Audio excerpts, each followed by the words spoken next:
Atin pong babasahin ang bahagi ng kasulatan. Siyang magiging talatang batayan sa pamamahayag ng salita ng Panginoon. Ito po ay hinango sa mga awit ni David. Mga awit ni David sa Kabanatang 23, talatang 4, ganito po ang ating mababasa. Bagaman ako'y lumalakad sa libis ng lilim ng kamatayan, wala akong katatakutang kasamaan, sapagkat ikaw ay sumasa akin. Ang iyong pamalo at ang iyong tungkod ay nagsisialiw sa akin. Yea, though I walk through the valley of the shadow of death, I will fear no evil, for thou art with me. Thy rod and thy staff, they comfort me. Dagdag nawa ng Panginoon ang kanyang pagbabasbas sa atin sa pagbabasa ng kanyang salita. Pagindapatin mo nawa, Panginoon, naliliman mo ng iyong presensya ang dakong ito, upang madama namin na ikaw ang nasa kalagitnaan namin. Maging makatotohanan sa amin sa ngayon na kung saan ang 2 o 3 nakakatipon sa iyong pangalan, ay naroon ka sa kalagitnaan nila.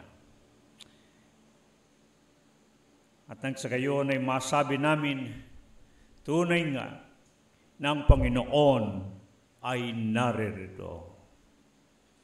Pagkatapos naming magpailanlang ng aming mga tinig ng pag-aawitang pagpupuri sa iyo, na dinadakila ang iyong pangalan, ibigin mo nawang sa mga sandaling ito, ikaw naman ang mangusap sa amin.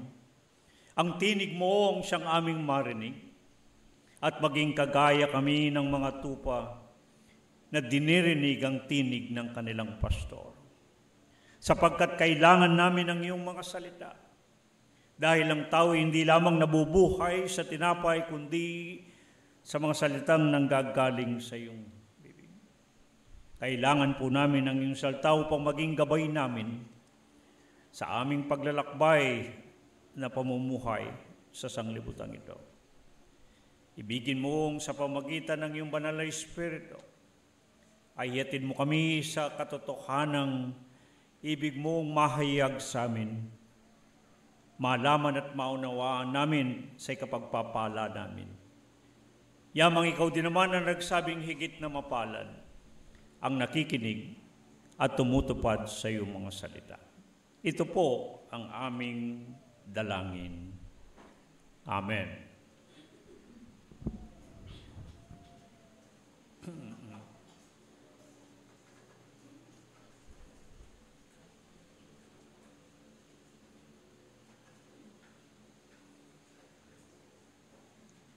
Katatapos lamang ng ilang araw na isinagawa ang ikangay pagdalaw sa mga nangamatay sa mga libingan. Mas mabuti ba yon kaysa mga patay ang magsisidalaw? Inaalala ng mga buhay ang mga patay, ngunit maalala natin sa isang pangyayari sa Lucas 16, ang patay ang nag-alala sa buhay.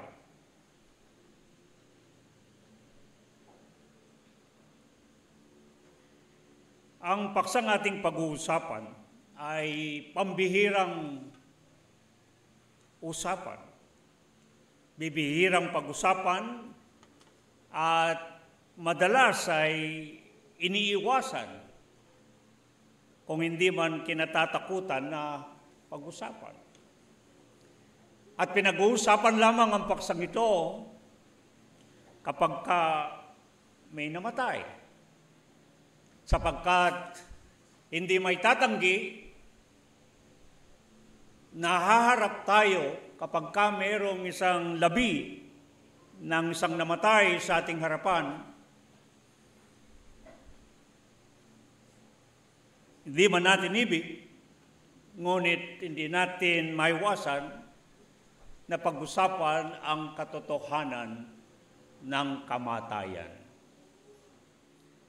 Kaya pinamagatan ko ang ating aralin na pagkain, kadiliman ng kamatayan, katakutan na kasamaan. Ang sabi ng ating talatang batayan, oo, bagaman ako'y lumalakad sa libis ng lilim ng kamatayan,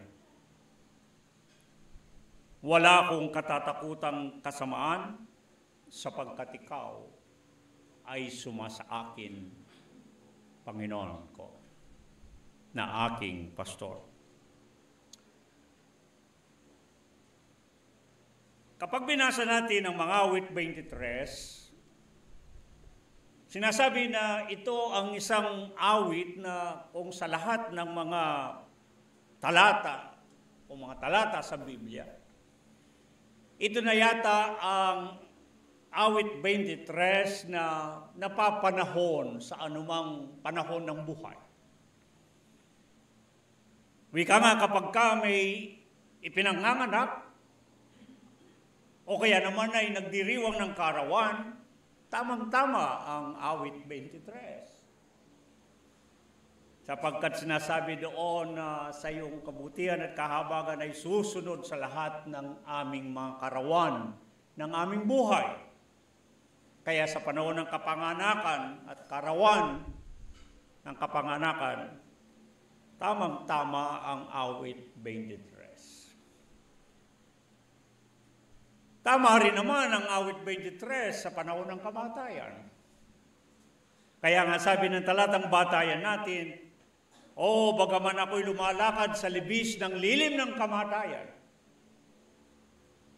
kapanganakan o kamatayan ng mga awit 23 ay magandang bahagi ng kasulatan na mapagbubulayan.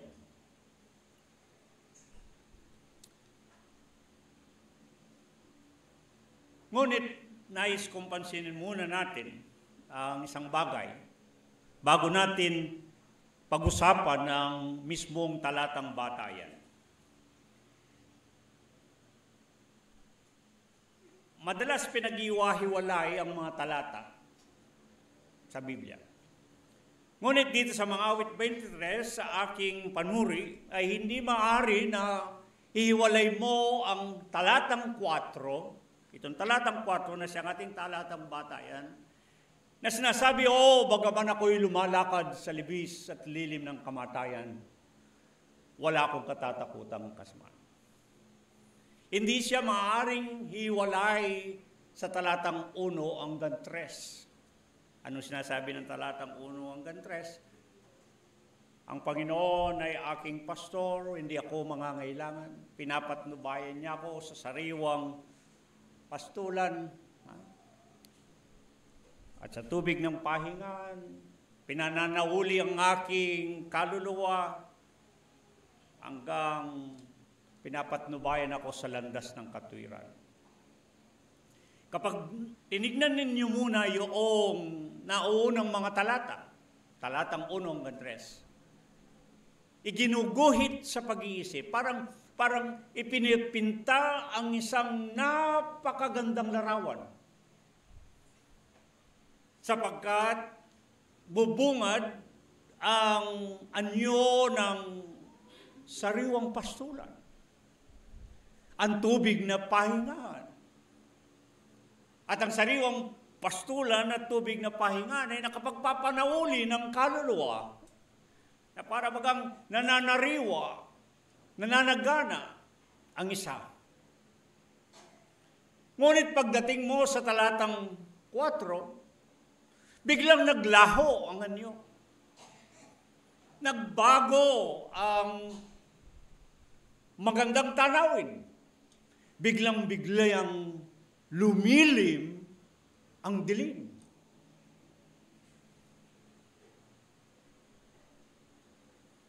Hindi ba maaari na sana'y mamalagi na lang sa sariwang pastulan?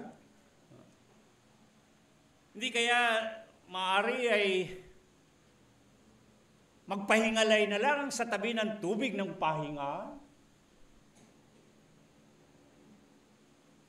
Kung tutusin, ito'y taliwas sa ipinatatalastas ng mga namamalita na ang pamumuhay ay parang palaging nasa kasaganaan at katiwasayan. Sariwang pastulan, tubig ng pahingaan. Subalit, biglang pinalibutan ng salimuot na dilim ang kapaligiran ng sariwang pastulan at ng tubig na pahingaan. Wala na bang, at ang sabi, ito ay libis ng lilim ng kamatayan. The valley of the shadow of death. Kapag titignan ito sa original na salin, itong libis na ito, nang sabi, libis ng lilim, ngunit sa Hebreo, the valley of the darkest valley. Kung isasalin ko sa Tagalog, dapat ay ito'y libis na labis na malagim ang dilim. At ito ang lakbayin na kakaharapin. Isipin niyo, inilarawan ni David sa kanyang awit ang pagiging mabuting pastor ng Panginoon sa kanyang buhay. Naroon ang Panginoon, hindi siya pinababayan. Pinapatnubayan siya sa sariwang pastulan. Pinapahingalay siya sa tubig na pahingaan. Nananauli ang kanyang kaluluwa. Nararamdaman niya ang kasaganaan, ang katamasan, ang kasayahan, ang katiwasayan. Subalit ngayon ang sabi, lalakad sa libis at lilim ng kamatayan. Hindi ba pwedeng wag na lang?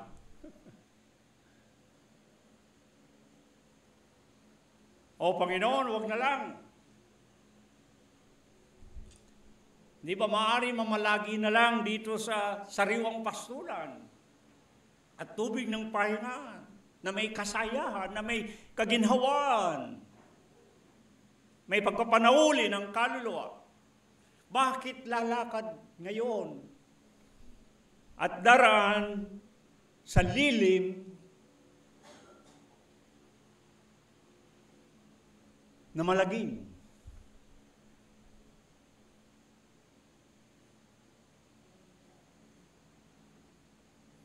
At ito ang pagdadaanan sa harapan ay ang malagim na lilim ng kamatayan at kasamaan.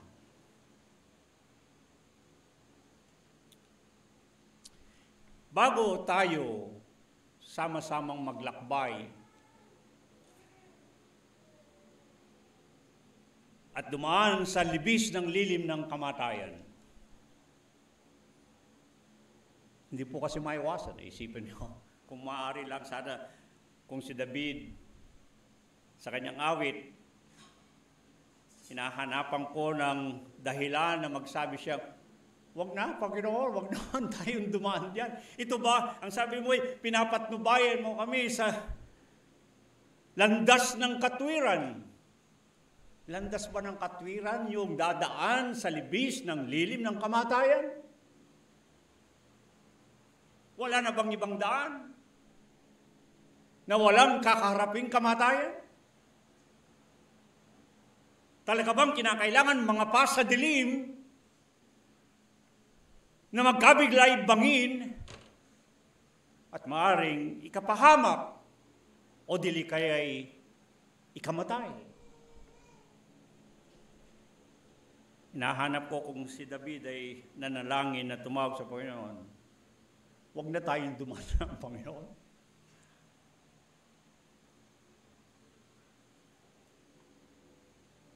Ang paksa natin ay kadiliman ng kamatayan, katatakutan na kasama. Itong mga ilang araw, nagkaroon ako ng isipan at damdamin na saliksikin talaga sa kasulatan. Ano ba ang kamatayan? Ano ba talaga ang kamatayan? At bakit kailangan talagang dumaan sa kamatayan?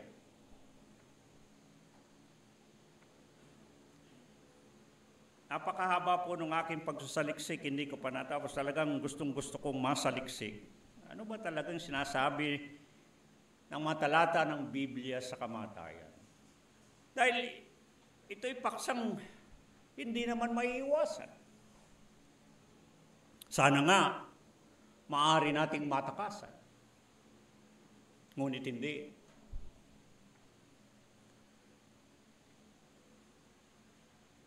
Ang unang-unang talata sa Biblia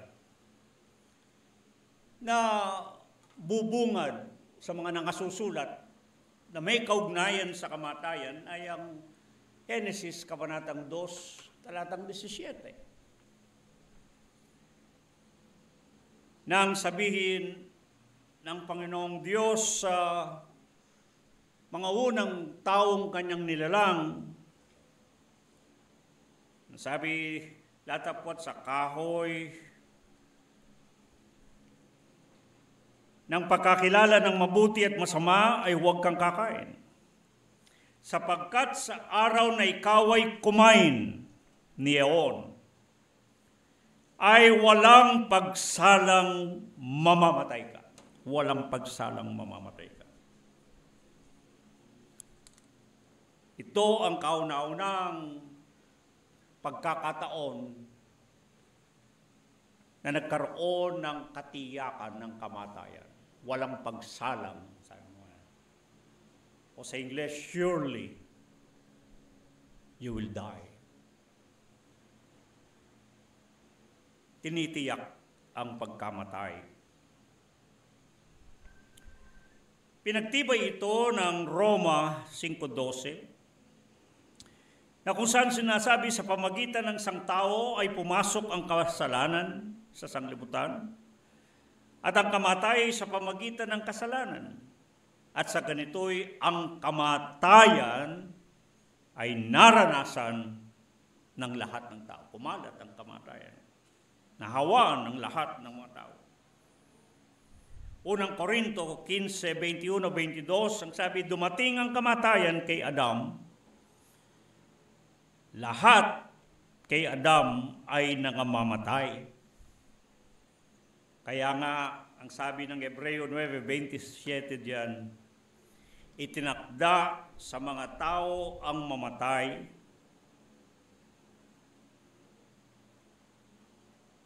Yung saltang itinakda, sa Grego ay apo, kay imay, nang ibig sabihin ay to be reserved.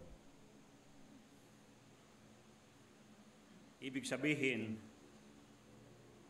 nang pumasok, dumating ang kamatayan, lumaganap sa lahat ng tao, bawat isa ay nakatalaga sa kamatayan. Sa payak na pangusap, meron ng reservation.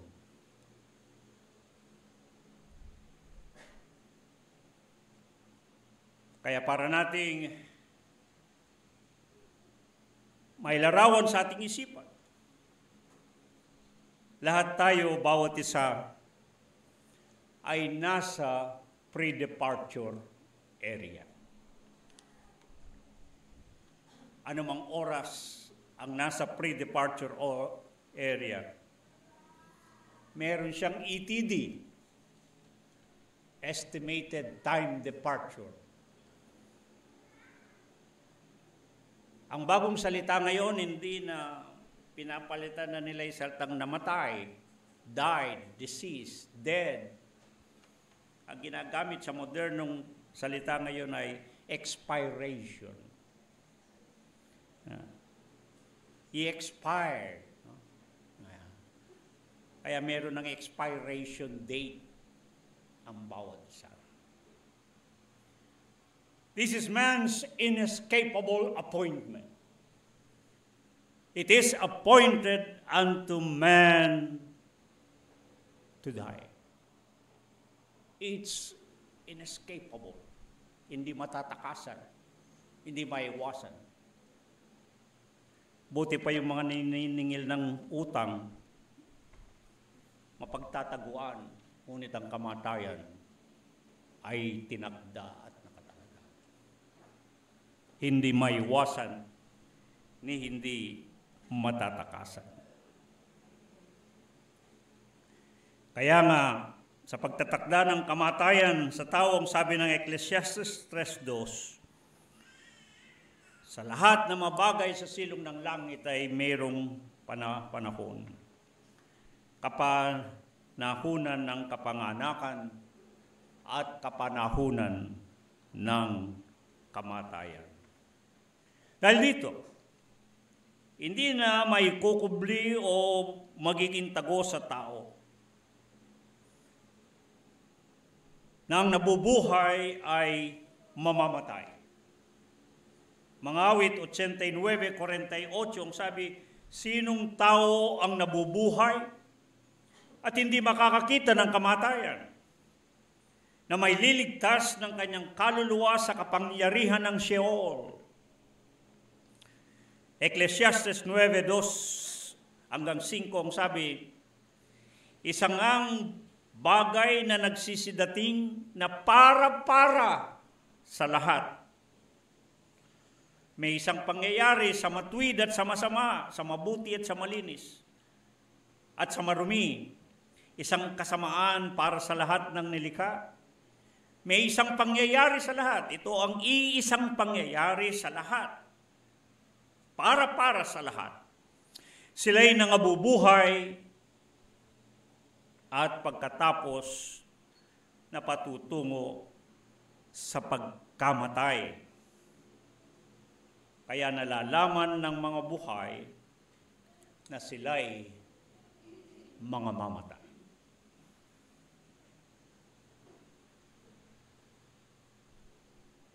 A fact of life that cannot be denied. Death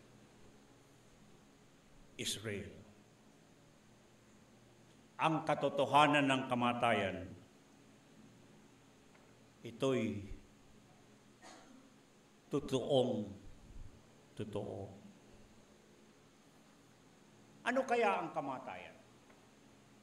Na matutunghayan sa mga talata na mababasa sa Biblia. Ang Biblia ang ating pagbabatayang pagkukunan ng kasagutan sa katanungan.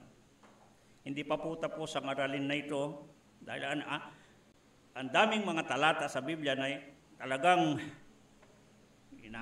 inahagilap ko lahat upang magkaroon tayo ng talagang harapang pakikiharap sa katotohanan. Ano ba talaga itong katotohanan ng kamatayang ito? Ano ba itong kamatayang ito? Bakit namamatay ang tao? Kung namamatay siya, saan siya napaparoon? Kung siya'y naiimlay sa libingan ng kabulukan, o mayroong dakong pinatutunguhan? Anong meron? Ang tawag natin sa mga sumasakabilang buhay.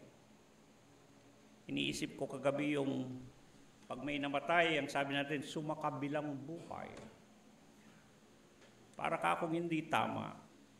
Hindi kaya dapat yung nabubuhay sumakabila kamatayan. Yeah. Bakit sumakabilang buhay? Namatay nga. O dahil ba sapagkat may paniniwala na pagkatapos ng buhay sa kasalukuyan, ay merong buhay sa kabila ng kamatayan. Marami pong katanungan tungkol sa kamatayan. Napaka-interesante. Ako, nagka-interest na po sa liksikin siya. Sapagkat sayon sa gusto natin ay haharap-harap ang bawat isa sa kamatayan. Bakit hindi natin kaharapin? Bakit hindi natin paghandaan kung ito'y nakatalaga sa atin at bawat sa atin ay meron na tayong reservation? Nasa pre-departure area, naghihintay tayo. Kailan tayo biglang maglalaho? Kailan tayo mapanawin? Mapapanaw. Gaano ang ating paghahanda? Kung ito ba'y pinaghahanda natin o pilit nating iniiwasan at tinatakasan, wag lang mangyari na tayo mamatay. At bakit kailangan ba nating katakutan itong kasamaan ng kamatayan? Gayong kinakailangan talaga ba na tayo'y dadaan sa libis at lilim ng kamatayan? Talaga bang pagdadaanan natin ito? Wala bang paraan, wala bang ibang daan upang ito'y matakasan? At huwag tayong mamatay. Ang daming tanong. At sa aking pagsusuri ng maraming mga talata sa Biblia, maging ang Biblia ay hindi lubos na nagbibigay ng tuwiran na mga kasagutan. Na para bagang sa lahat ng mga bagay, ang kamatayan ay parang isang misteryo. Para bang isang bagay na talagang yatang hindi lubos na ipinaalam ng Diyos kung ano ito. Ang makakakita tayo ng mababasang talata ay parang halos mga pahapyaw lamang o kaya naman ay paglalarawan lamang.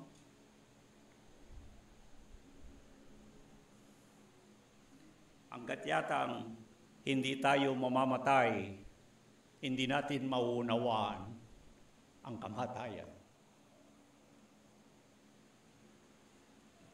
Sapagkat habang tayo nabubuhay, para bang ang kamatayan ay binabalot ng salimuot na dilim na hindi natin lubusang matarok. Gayon pa man. Sinigap kong hagilapin ang maraming mga talata at ang sabi ko po ay hindi pa tapos itong ating aralin. Kung po pwede nga ang buong Nobyembre itong pag-usapan natin. Napakahaba ng paksa pala nito. Akala ko yung paksa ng kamatayan sa Biblia maiksi lang. Nagulat ako habang sa bawat pagbuklat ko ng aklat, pagbasa ng mga talata, biglang sumusulpot, dumadami, napakarami palang mga talata na merong kinalaman sa kamatayan.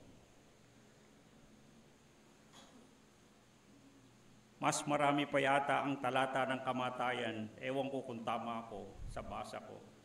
Mas marami pa yata ang talata ng kamatayan kaysa sa kabuhayan. Ang pagkamatay kaysa sa buhay. Maaring mali ako, ngunit nakita ko ang daming mga talata sa Biblia na ating matutunghayan sa pinag-uusapang paksang kamatayan. Tulad ng sabi ko, parang walang tuwirang pagpapaliwanag ang mga nangasusulat, kundi tanging inilalarawan lamang kung ano itong pinag-uusapan na kamatayan. Halimbawa, inilalarawan ng kamatayan sa mga awit 107:14, Isaias 9:2, Jeremias 2:6 na isa itong anino. Anino itong madilim na lumililim na nagpapanghilakbot. Pag pinag-usapan ng anino, para bagang ipinahiwatig, susunod-sunod. At ito'y isang madilim na, hinahanap ko yung wikang Grego, Hebreo, mas tamang salta ay malagim. Malagim na lumililim, nagpapanghilakbot, nakakatakot. Nakasama nito ang kamatayan. Sa mga awit 18:4-5, 107 na talata, meron itong namumulupot na pantaling tali at silok. Isipin ninyo yun, para siyang may panali. Para pag talagang pupuluputin ka ng itong tali at ng kamatayan upang ikaw ay hilayin pababa sa ilalim ng hukay. Unang Korinto 15:5, meron itong tibo o mabagsik na kamandag. Naggaya ng isang kalaban o kaaway na nagbabantay para nag-aabang ng kanya na masisilang. Sa Ecclesiastes 9:12, walang nakakalam ng kapanahunan ng kamatayan. Kung paano ang mga isda na nahuhuli sa masamang lambat at kung paano ang mga ibon na nahuhuli sa bitag, gayon ang mga anak ng tao ay nasisilo sa masamang kapanahunan ng kamatayan, pagka biglang nahuhulog sa kanila. Para kang bigla na lang hagisan ng lambat, bigla ka na lang tatapak sa isang silo. Ganyan nilalarawan ang kamatayan. Kaaway siyang, para siyang talagang kaaway na nagbabantay. Kaya siguro, nakakarinig tayo kapag merong nakahimlay sa banig ng karamdaman, kinakausap natin at sinasabihan, lumaban ka. Sapagkat parang ang kamatayan ay isang pakikipaglaban. At itong sinabi ng Ecclesiastes 8:7-8, sinasabi na hindi nalalaman kailan o paano ito darating na mangyayari.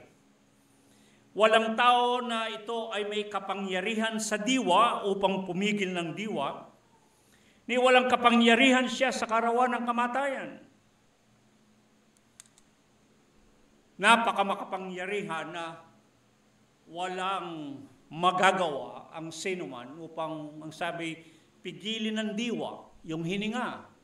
Sa ibang salin, yung espiritu. At dinagdag pa dyan sa Ecclesiastes 7:8, sabi, walang dahilan sa pakikipagpunyaging yun. Ang ibig sabihin ay, parang walang magagawa ang pakikipaglaban. Kahit nasabihin natin sa maaring namamatay ay, lumaban ka. Ngunit ang sabi, walang dahilan ng pakikipaglaban sa kamatayan sapagkat makapangyarihan siya. Wala tayong kapangyarihan upang ito'y labanan. Ganon kabagsik itong kamatayan. Ganito kalakas at kakapangyarihan. Sa kabila ng marahil sabihin natin, sa pag-angat ng antas ng kaalaman, maging sa agham ng medisina at teknolohiya, sa pakikipaglaban sa kamatayan ay maaring pansamantalang napipigilan, nadudugtungan ng kaunti ang hininga, at mapatibok kahit papano ang puso, ngunit walang dahilan sa pakikipaglaban. Ibig sabihin, kung tutusin, wala ring mangyayari. Mamamatay at mamamatay ang tao. Tutuloy pa ba natin?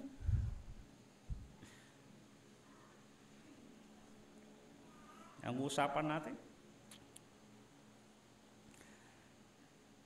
Job 38:17 at mga awit 9:13 at mga awit 107:18, ipinamamalas na bukas ang kanyang pintuan na papasok. Parang napakaluwang ng kanyang pintuan, naghihintay lamang sa sino mang papasok doon. Ewan ko kung may welcome banner para sa inyo.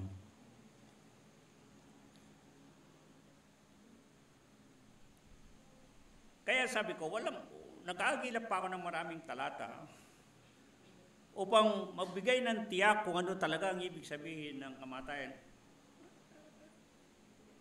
Ngunit puro paglalarawan ang ating makita. Gayon pa man, maaari nating itanong paano ang tao na nabubuhay ay namamatay. Bakit ang nabubuhay ay namamatay? Alalahanin natin sa Genesis 2:7, ang sabi, "At nilalang ng Panginoong Diyos ang tao sa alabok ng lupa. At hiningahan ang kanyang mga butas ng ilong ng hininga ng buhay. At ang tao ay naging kaluluwang may buhay." Alam natin kung paano nililok ng Diyos mula sa alabok ang tao. Ngunit, anyo man siyang tao ay walang buhay.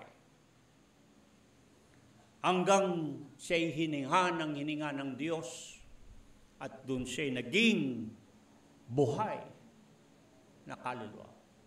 Ang nagbigay buhay yung hiningang ibinigay ng Diyos.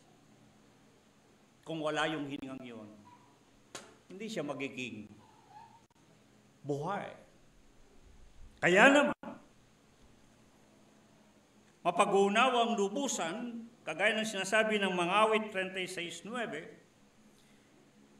na nasa Diyos ang bukal ng buhay. Kung saan nagmumula ang buhay ay nasa Diyos. Siyang nagbibigay buhay, kagaya ng sinasabi ng Job 12:10, nasa kamay ng Diyos ang kaluluwa ng bawat bagay na may buhay at ang hininga ng lahat ng mga tao. Mga Gawa 17:25, ang sabi, siya ang nagbibigay sa lahat ng buhay at ng hininga. Ang Diyos ang nagbibigay nitong hiningang ito upang ang tao'y nabubuhay.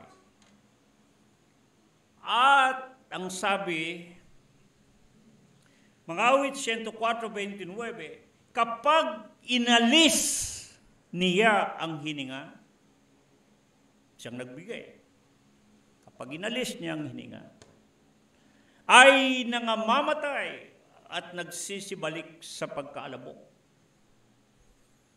Job 34:14-5, kung kanyang pisanin o tipunin ng Diyos sa kanyang sarili ang kanyang espiritu, yung hininga na kanyang binigay, tanang laman ay mamamatay na magkakasama at ang tao ay babalik uli sa alabok. Gaya ng sinabi ng Ecclesiastes 12:7, at ang alabok ay mauwi sa lupa gaya ng sa una, at ang diwa o hininga o espiritu, yung ruach sa Hebreo at neuma sa Grego, ay babalik sa Diyos na nagbigay sa kanya. Maliwanag, kapag ang hininga ay nawala, kinuha ang hininga ng nagbigay na Diyos upang tao ay mabuhay, ang tao ay mamamatay. Sa makatuwid, ipinababatid na talagang nasa Diyos sa kanyang kamay ang buhay. Dahil siyang nagbibigay ng hininga ng buhay. Tulad ng sabi ko, gaano mang kataas ang antas ng agham ng medisina at teknolohiya, lalo na sa ating panahon, kung sakali man napapahaba ng kaunti, nadadagdagan ng kaunti, ngunit alam natin ang lahat ng ito'y pansamantalang lunas. May sinabi pa si Job nang sabi, kapag hinanggahan ng Diyos, walang makakalampas. Kaya mga kapatid, talagang tayong mga nangabubuhay sa daigdig ng buhay, kinakailangan natin talagang mapag-unawa na ang buhay natin ay nakasalalay sa Diyos. anuman ang kalagayan natin at anuman ang ating kapanahunan. Nasa Diyos ang ating buhay.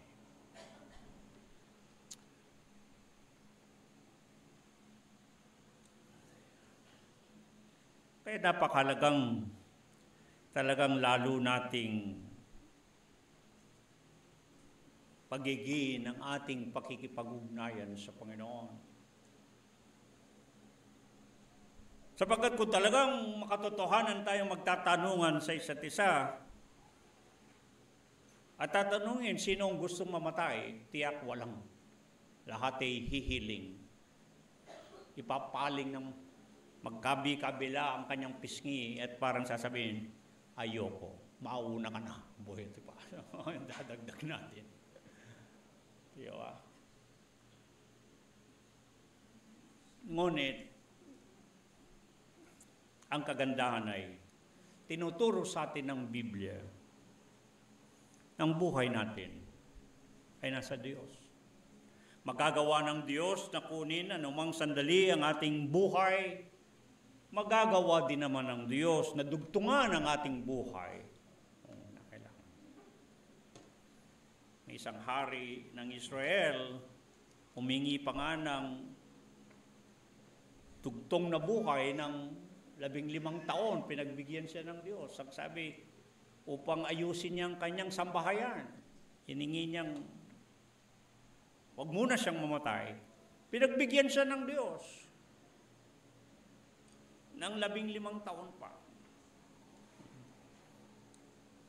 Ayusin niya ang kanyang sambahayan.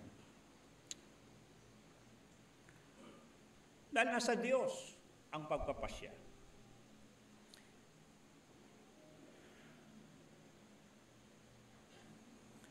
Ecclesiastes 12:7, at ang alabok ay mauwi sa lupa gaya ng una, at ang diwa o hiningay babalik sa Diyos na nagbigay sa kanya. At sa Santiago 2:26 ang sabi, ang katawan na walang espiritu ay patay. Maliwanag yun.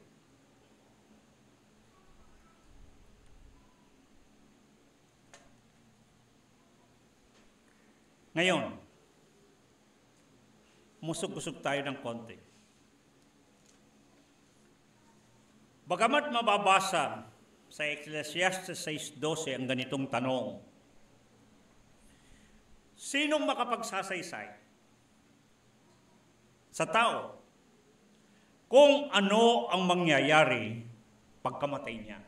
Ito ang talagang, kung magsasaliksik kayo sa kasaysayan ng tao mula sa sinaunang matandang panahon, ang mga tao walang hinagilap, walang pinangarap kundi matuklasan kung ano ba ang mangyayari pagkamatay ng tao. Tayo po ba nag-iisip? O wala tayong pakialam? Bahala na, sera-sera, whatever will be, will be. Ngunit, nakita ninyo itong katanungang ito ay mahabang panahon ng hinahanapan ng katugunan. Itong tanong sa Ecclesiastes 6:12, sinong makapagsasaysay sa tao kung ano ang mangyayari pagkamatay niya? Sakali po, hindi ba kayo interesado na malaman nyo kung anong mangyayari sa inyo? Kung tayo mamamatay?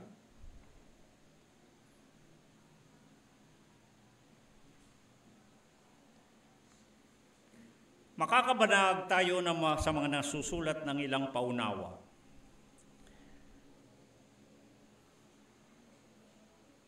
Itong taong nabubuhay pagka siya'y namatay, siya na nga ba ang kanyang hangganan? Maraming naniniwala na kapag ang tao ay namatay, ito'y nawala na lang. Nagkaroon ng tinatawag lang extinction. Bigla na lang siyang naglaho, wala na. Ganun ba ang sinasabi ng Biblia?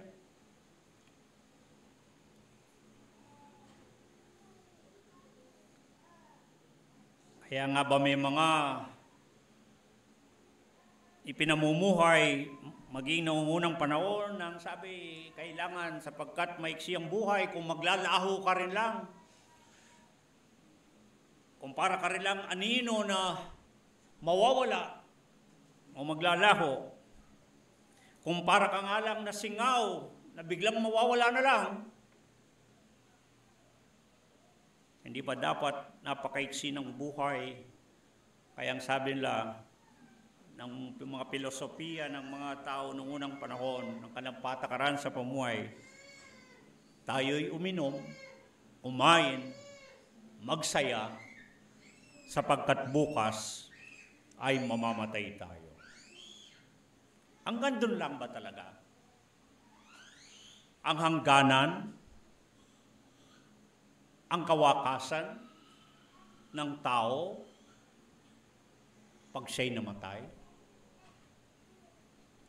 Kayo po ba? Tatanungin ko, gusto ba ninyong maglaho na lang kayo? Wala na kayong pupuntahan? Wala nang, hindi na sasabihin sa inyo, si kapatid, sumakabilang buhay. Yung iba, sumasakabilang bahay, ito sumakabilang buhay.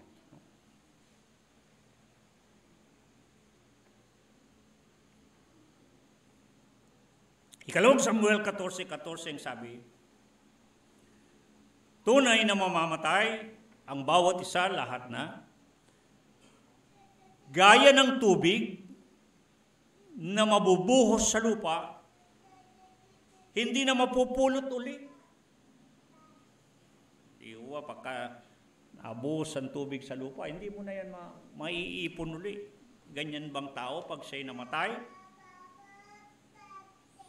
Job 7:7-9, ang buhay niya'y hinga, kung papanong ang ulap ay napapawi at nawawala, gayon siyang bumababa sa Sheol, ay hindi na aahon pa. At mabuting balita para sa atin, siya'y hindi na babalik sa kanyang bahay. Wala na palang bumabalik sa bahay. Ni malalaman pa man niya ang kanilang dako. Maliligaw na siya kung siya babalik. Hindi pala. Kung babangon siyang muli sa mga patay. Job 14:1-2-5, yung taong ipinanganak ng babae ay sa kaunting araw siya'y umuusli na gaya ng bulaklak at nalalagas. Siya'y tumatakas na gaya ng anino at hindi namamalagi. Job 14:10-12, dinugtong pang tao ay namamatay at natutunaw. Ang tao ay nalalagutan ng hininga at saan nandoon siya? Ang tao ay nabubuwal, hindi na bumabangon. Sila'y hindi na magsisibangon, ni mga gigising man sa kanilang pagkatulog. Job 16:22, ang papanaw sa daan ay hindi na niya babalikan. Ikalawang Samuel 12:23, ang patay, siya'y hindi na babalik. Awit 6:5, sa kamatayan, wala na siyang alaala. Ecclesiastes 9:5, ang patay ay wala na nga ng anumang nalalaman, wala na nga ang alaala o naalala, wala ni kataman, ni kaalaman man, ni karunungan man sa Sheol na kanyang paroroonan. Ganito ba talaga ang larawan na lang tao pag siya'y namatay?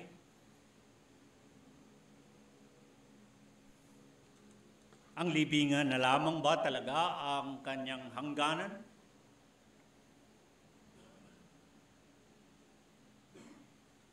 Hindi na siya makapagmumulto? o dadalaw sa inyo, sapagkat hindi na siya babalik sa kanyang bahay at hindi na niya alam ang daan pabalik. Sabi ng mga talatang ating binasa.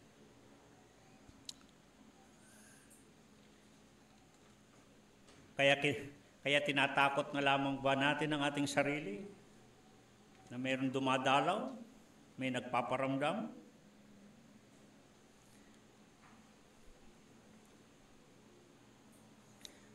Ito pa ang tanong.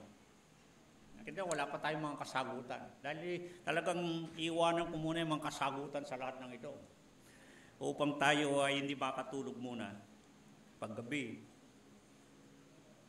Ngayon itong nabubuhay, pagkamatay, ay maiiwan na lamang ba sa kinahihimlayang libingan? Ang sabi ng mga awit, 88:5, ang patay na nakahiga sa libingan. Isaiah 38:17, nakahiga sa hukay ng kabulukan.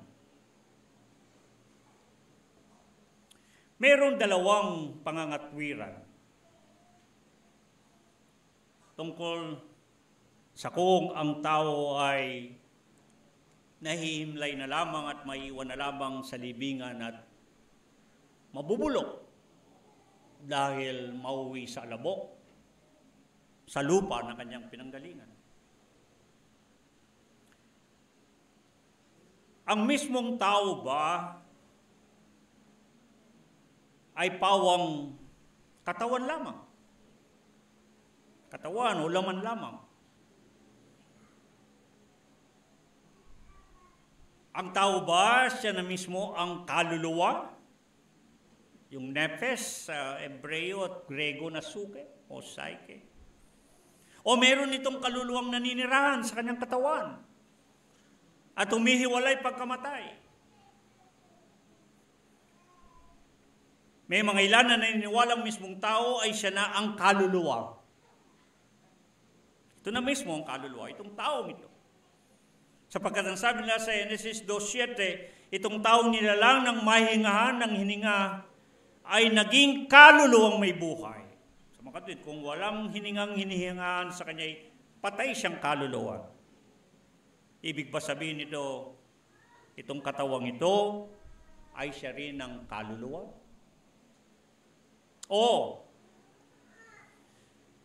merong kaluluwang naninirahan sa loob ng tao. At pag siya'y namatay, ito'y humihiwalay. Alin sa dalawa? Ang kapanipaniwala.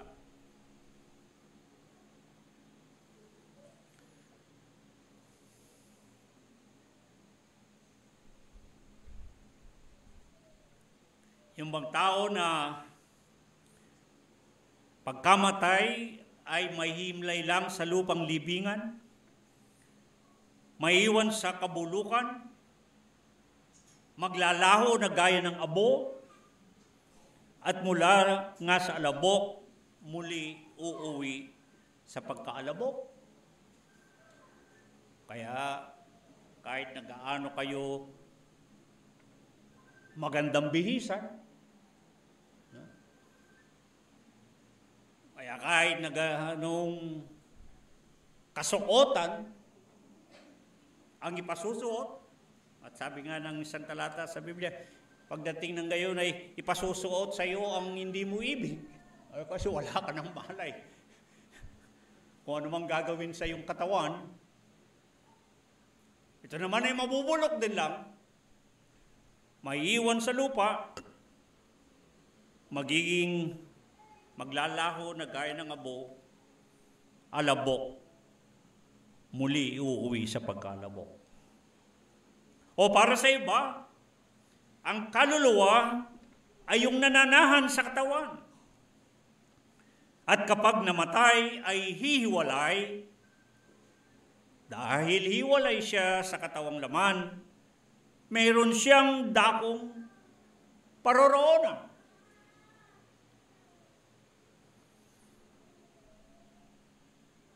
Ito ba yung tamang paniniwala.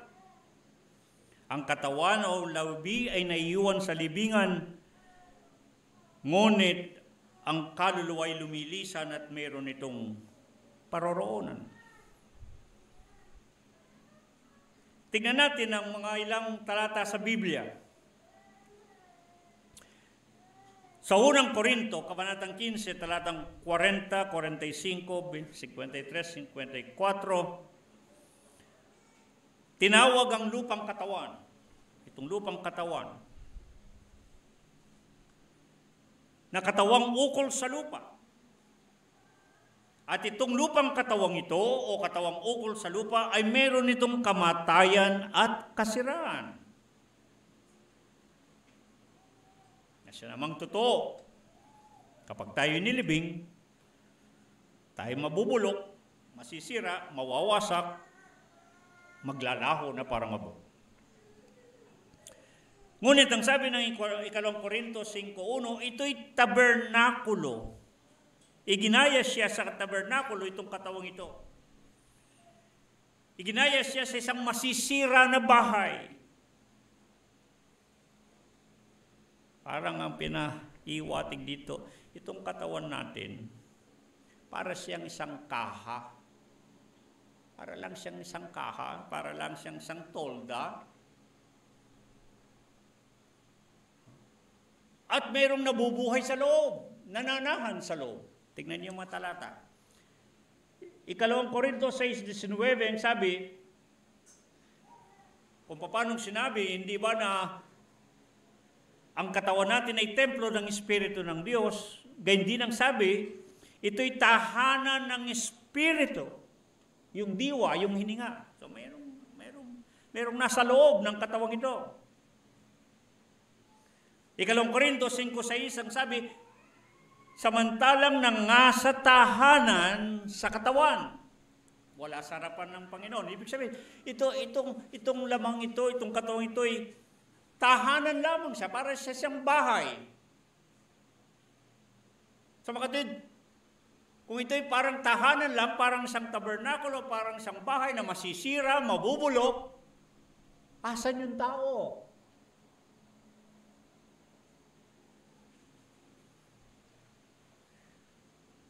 Napakahirap pong unawain kung tutusin, pero meron akong natatandaan na paglalarawan ng ganito. Halimbawa, magsasalita ako. Halimbawa, sasabihin ko, ako, si Juan. Sinong nagsalita? Sino pong nagsalita? Bibig ko? Wala ito eh. Wala naman buhay ito eh. Balat lang ito eh. Ha? Di ba? Ito ba ang balat na ito? Ito yung gumagalaw, nagpapagalaw? Ito ba yung nagsasalita? Ito ba yung nakakaramdam? Naalala ko tuloy, sino dang pag nahawakan nyo yung patay, pwede mo mang katukin para siyang tuyong sanga para siyang tuyong kahoy. Hindi, wala na siyang pakrandam, wala na siyang, diba? Dahil kahalang yun. Itong pinagaganda natin. Nilalagyan ng kolorete. Pinapuputi. Dapat ba pinakikinang? Pinapuputi. Inaayos at lahat. Para lang siyang kaha. Para lang siyang... Pag nawala yung hininga, wala, mabubulok lang. Asan yung tao? Nasaan kayo noon? Pag namatay tayo, nasaan tayo? Hindi po ba? O tayo na rin lang yung kasama lang na ilibing doon at wala na. Ganun lang ba ang nangyayari sa tao sa kamatayan? Si Apostol Pedro, mayroong sinabi rin, parang kagaya ng sinabi ni Pablo na apostol. Ang sabi niya sa 2 Pedro 1:13-5, samantalang ako ay nasa aking tabernakulo, itong katawang ito. Yan sabi ni Apostol Pedro. Dumarating na madali ang paghiwalay ko sa aking tabernakulo pagkamatay ko. Halos magkapareho ang sinabi ni Pablo na apostol at gayon din si Pedro na apostol na itong katawang ito'y bahay siya, tabernakulo siya, tinatahanan siya, may tumatahan sa loob, kung paano ang Espiritu ng Diyos tumatahan, meron ding Espiritu, yung ating diwa, ininga na binigay ng Diyos na nandiyan sa loob. At ang sabi ni Pedro na apostol, dumarating, ang sabi niya, na ako'y, samantalang ako'y nasa tabernakulo, dumarating ang sandali na ako'y hihiwalay sa tabernakulo pagkamatay ko. May lumilisan. Kung ganun ang tamang pag-unawa natin. Sa mga kapatid, mababatid, mamamatay at mahimlay sa kahantungan na libingan ang lupang katawan, subalit ipinapahiwatig dito, ito'y parang tolda, pansamantalang tinatahanan at pagkamatay ay merong humihiwalay.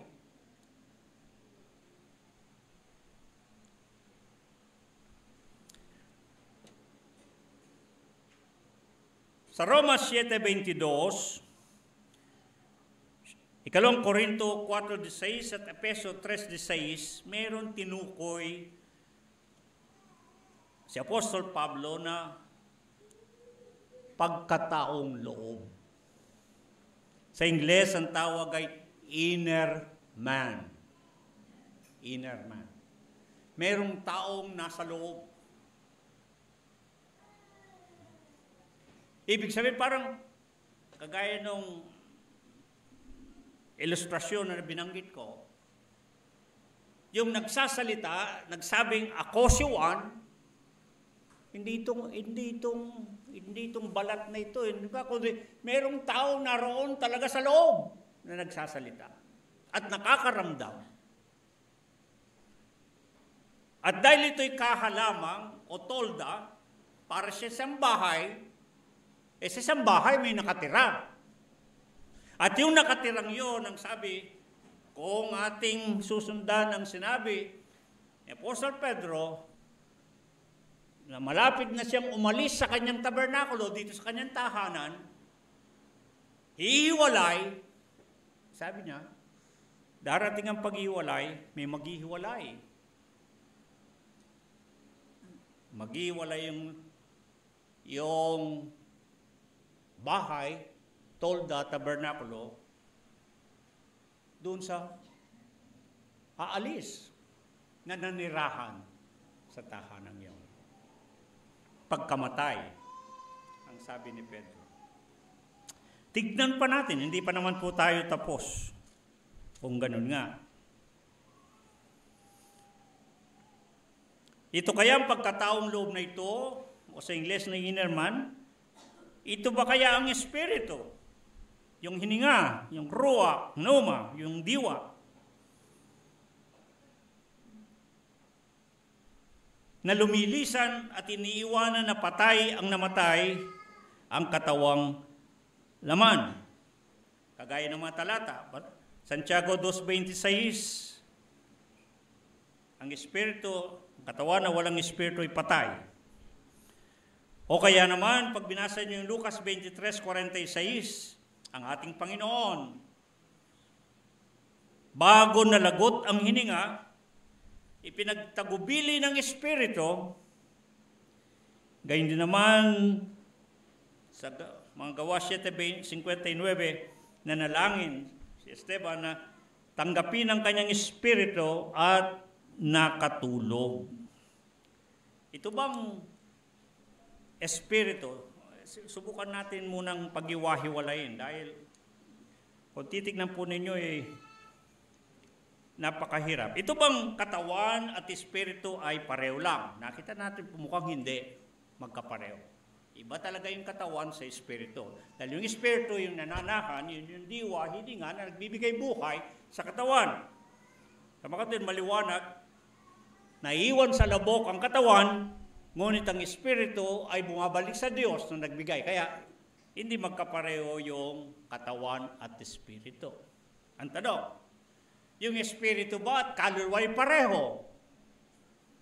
Na yung lumilisan na espiritu, yun na rin ba yung katawan? Ay yun na rin ba ang kaluluwa? O pareho din ba ang katawan at ang kaluluwa? Iisa lang. Yung namamatay, ay yun na rin ang kaluluwa ang namatay. Pero napaka-salimuot ng usapin kung tutuusin. Tingnan natin ang sinasabi ng unang Tesalonica 5.23. Ang sabi ng unang Tesalonica 5.23 ay ganito. Pakabanalin kayong lubos ng Diyos din ng kapayapaan at ang inyong espiritu at kaluluwa at katawan ay ingatang buo na walang kapintasan sa pagparito ng ating Panginoong Jesucristo. Mukhang dito, ang tao sa kanyang kabuuan, at kaya sabi, ingatan kayo ng Diyos ng kapayapaan, ingatan kayong buo, ang inyong espiritu, ang inyong kaluluwa, ang inyong katawan. Mukhang tatlo, di ba? Dahil kung magkakapareho lang naman ito, kung iisa lang naman ito, di sana sinabi na lang, ingatan kayo ng Diyos ng kapayapaan, kayong tao. Hindi na kailangang banggitin dito, pinag-iwahiwalay pa. Kung pareho ang espiritu sa kaluluwa, kung pareho ang kaluluwa sa katawan, kung ang katawan, ang espiritu at kaluluwa ay pareho, kung iisa lang ito, pero mukhang dito, pinag-iwahiwalay. Di ba? At iingatan kayo ang sabi, ang inyong espiritu, kaluluwa, katawan, ingatan kayong buo. Alin yung buo? Yung tatlo.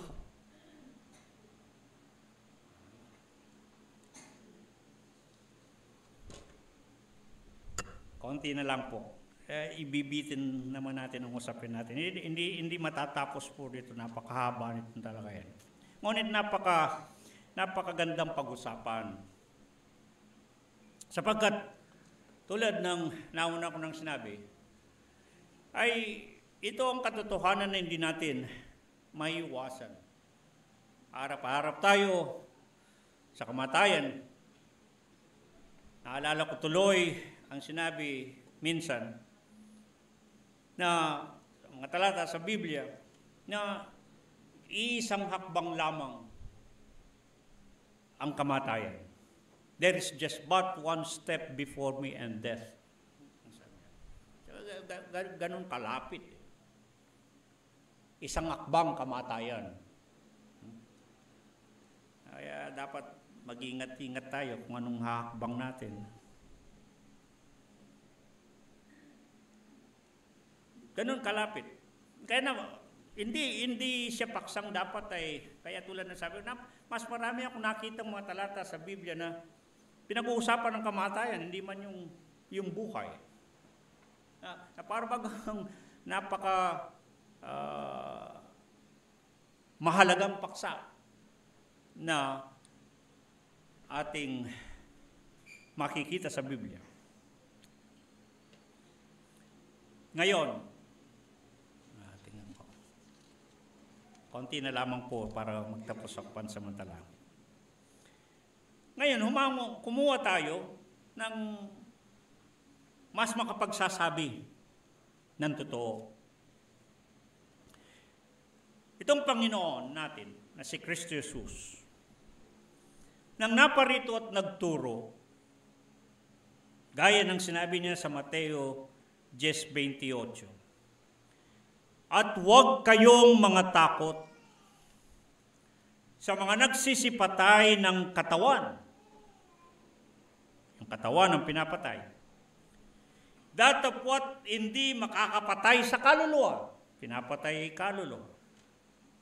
Kundi bagkos ang katakutan niyo'y yaong makakapuksa sa kaluluwa at sa katawan sa impyerno. Mukhang sa pagkakaunawa ay magkaiba yung katawan at kaluluwa. Sapagkat kung iisa lamang ito, ay isa lang ang papatayin o kayang patayin. Pero ang sabi, huwag kayong matakot sa pumapatay ng katawan, kundi ang katakutan niyo yung pumapatay sa kaluluwa. Yeah. At itong dalawang ito, ang katawan at kaluluwa, ang may kakayanan lang na pumatay sa dalawa ay ang Diyos. Ang ibig sabihin, huwag niyong katakutan ng pumapatay sa katawan. Ang tao ang tinutukoy doon. Kayang patayin ng tao ang isang tao, ang katawan. Ngunit, ang sabi, hindi mapapatay ang kaluluwa. Yun ang hindi mapapatay ng tao, kaluluwa. Ang makakapatay, makakapuksa sa dalawa, ang Diyos. At mapupuksa sa impyerno. Oops, ibang usapan pa yan. Biglang sumulpot ang impyerno. Pag-uusapan din natin yung balang araw. Maganda yung pinag-uusapan natin, para tayong mga turista na ito na yung ating tourist guide. Para kung ano din ang gusto nyong tunguhin na landas, anong dakong gusto nyong paroonan, alam na ninyo yung mapa. Alam na ninyo yung tutuntunan nyo. Where will you spend eternity? Saan nyo gustong mahimlay? Mahimlay na lang sa libingan, kabulukan kayo, mawala kayo, maglaho kayo, maging abo kayo, alikabok. O kayo'y maglalakbay, mayroon kayong tutunguhin, paroroonan. Yan ang mga pinag-uusapan natin. Na magandang paghahanda para sa bawat sa atin anuman ang sandali na mangyari ang isang pangyayari para sa lahat. At iyon ang mamamatay. Titigil na muna ako rito para po mahaba kasi ang karugtong na dapat na mapag-usapan ay, alam ba ninyo na kapag ka ang pinag-uusapan ay kamatayan, at tulad ng sabi ko, parang mas malawak ang usapang kamatayan sa Biblia.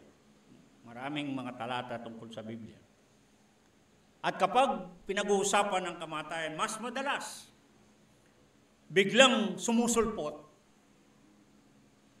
ang salitang itinatapat kaagad sa kamatayan ay ang Sheol. Minsan parang inihahalili ang salitang Sheol sa kamatayan. Ang salitang Sheol ay Hebreo. Pagdating niyo sa Bagong Tipan, yan ang Hades, Grego, at kung minsan naman sinasalin ding Tartaro o kaya naman ay impyerno. Palaging itong Sheol ay lumalabas sa eksena, baka sa eksena. Pag ang usapang kamatayan ay pinag-uusapan. Kaya sa mga susunod nating aralin, tingnan natin kung ano itong Sheol na ito, anong Hades na ito, na itong Tartaro, impyerno na ito, mayroon ba nito o wala? Totoo ba mga ito o katha? O mga sinalitang ito ay mga talinhaga lamang. Ibig sabihin ay wala naman talagang dakong kaya nun. O mayroon talagang dakong paroroonan. Naalala ko sa pagwawakas, pansamantala, minsan ako'y, nung nandyan pa yung ating Smoky Mountain, diba, kahit nga sa Tondo, meron yan dati, tsaka sa Quezon City. yung tambakan ng basura, nag-abundok ang... Minsan ako ay naimbita sa isang anibersaryo ng isang Christian church. Ang pangalan ay Paradise Christian Church. Nagkataon naman noon ay wala tayo sasakyan, kaya ako ay sumakay lang ng jeep. Naglakbay, papunta dun sa lugar, tungo dun sa Paradise Christian Church. Sa aming paglalakbay, sa Smoky Mountain, biglang-bila nagulat ako dun sa katabi ko. Kasi sabi niya, Mama, ang driver, para! Diyan ako sa impyerno. Para, Mama, diyan ako sa impyerno. Kaya naman pala, yung mga kalsada nila doon, pangalan, impyerno, Tartaro, kaya pala yung pupunta akong Paradise, Paraiso, yung lugar nilang pangalan naman ang Calero.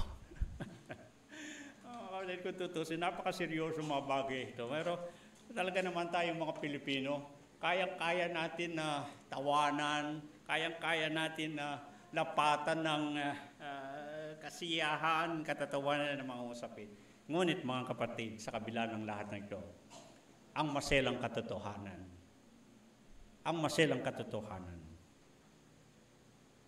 ay ang kamatayan. Maselan at totoong usapin ang kamatayan. Sa ayaw at sa gusto natin. Isang pangyayari na nangyayari sa lahat. Ano kaya ang mga susunod na mga talata sa Biblia na makikita natin? Wala pa po tayong, pinapaunawa ko sa inyo, huwag tayong magkamali. Wala pa tayong kasagutan. Lahat ng mga inilatag ko munang mga talata mula sa Biblia ay, kung titignan niyo, parang magkakaiba ang mga sinasabi. Ano ba talaga ang kinakarap? Lalo na tayo ngayon na kasalukuyan na nangabubuhay pa sa daigdig ng mga buhay. Na dapat tayo ang mas magka-interest, tayo dapat na magkaroon ng pananaliksik at ng ating malaman, maunawan. Ano nga ba talaga sapagkat tayo ang kakaharapan ng kamatayan? Tayo pa, wala pa tayo doon sa talatang ating batayan na oo, bagaman ako'y lumalakad sa libis ng lilim ng kamatayan. Wala pa po tayo doon eh. Ang ginawa ko lang muna ay pinag-usapan muna natin ano ba itong kamatayang ito. At upang sa gayon, kapag naunawaan na natin ang lahat ng ito, aanyayahan ko kayo, tatawirin natin ang libis ng lilim ng kamatayan. Maglalakbay tayo sa isang malagim at madilim na libis na nililimliman ng kamatayan. Kaya hindi mo tayo tutungo doon, hindi pa tayo handa. Kaya inihanda ko muna yung daanan. Pinag-uusapan muna natin at nang naunawa natin kung ito bang kadiliman ng kamatayan ay katatakutan ng kasamaan o baka naman magiging mas kasiyasyang ating paroroonan. Ang dalangin ko ay tulungan tayo ng Panginoon. Si Pedro na apostol ay minsan nagsabi maraming mga bagay na mabibigat at mahirap na unawain. At ang isang mabigat at mahirap na unawain ay itong pinag-uusapan natin na hindi siya basta napaka-simpleng usapin na kamatayan. Ang huling abilin sa bawat isa sa atin, mas makabubuti paghandaan natin ang kamatayan. Tayo pong lahat ay tumayo.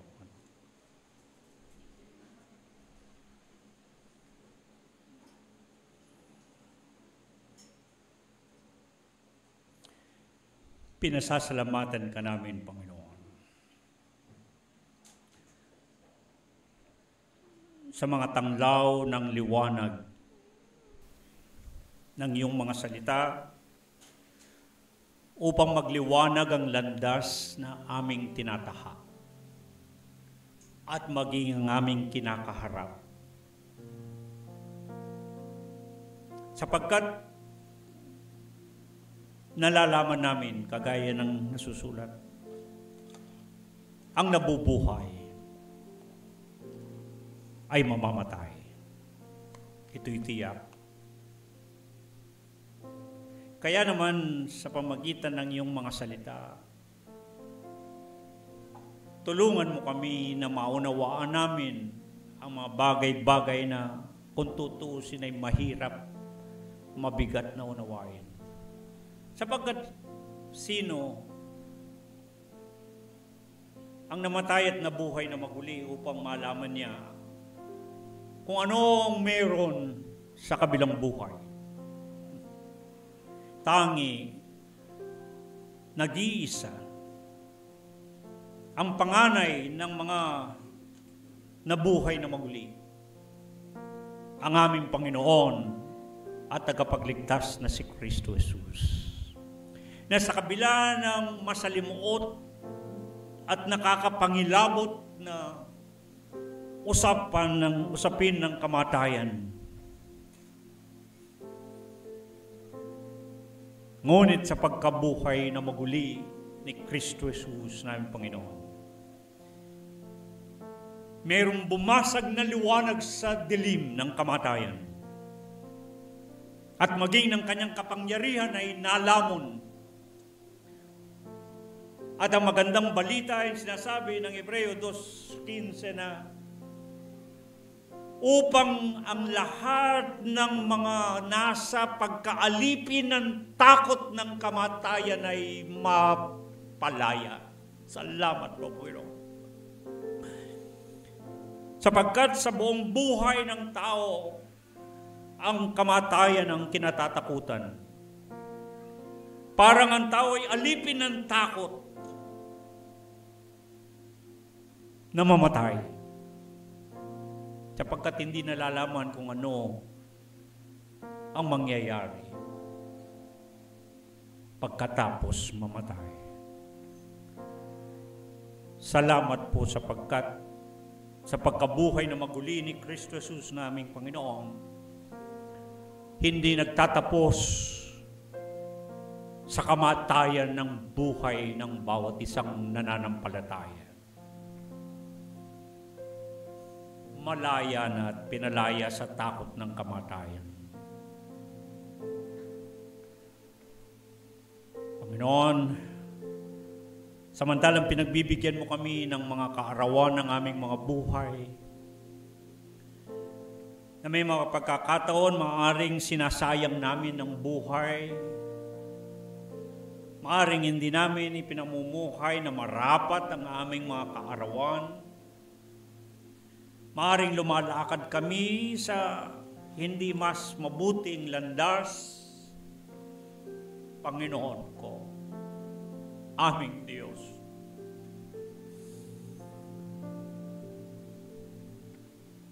sa patuloy na pagbibigay mo sa amin ng buhay, ay makapamumuhay nawa kami ng ayon sa iyong ibig.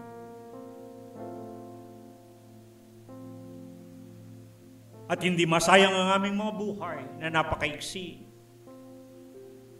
na hindi namin hawak, wala kaming kapangyarihan upang pigilin ang kamatayan.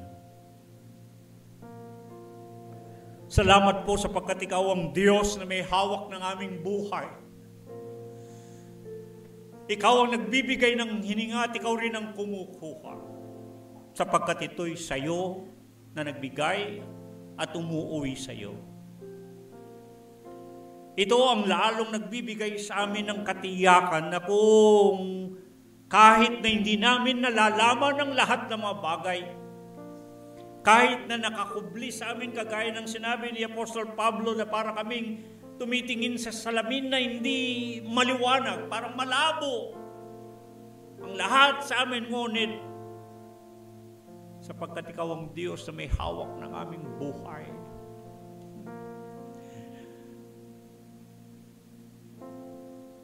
nakatitiyak kami ng aming magiging kalagayan at maging ng aming kahahantungan. Kaya naman lalo mo kami, nawa, Panginoon, na ilapit sa iyo at lalo kaming mangunyapit sa iyo sapagkat ang aming buhay ay nasa iyong kamay. Maging mahabagin ka,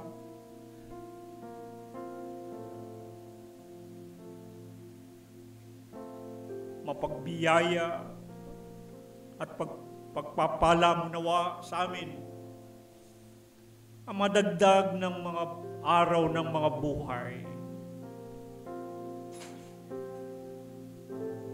At pinasasalamatan ka namin. At tinatanggap namin ang iyong kalooban kung ano man ang iyong ibig para sa amin. Ang mahalaga, walang pagkakaiba sa amin kagaya ng sinasabi ng iyong mga salita. Na kung kami nabubuhay, mabuhay kami sa Panginoon. At kung kami mamamatay, mamamatay kami sa Panginoon. Walang panagkaiba.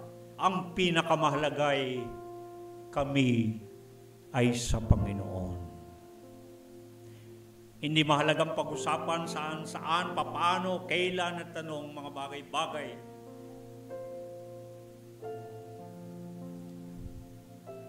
Mas mabuting tiyakin namin kami sa iyo, aming Panginoon. Salamat po sa mapatuloy na buhay na binibigay mo.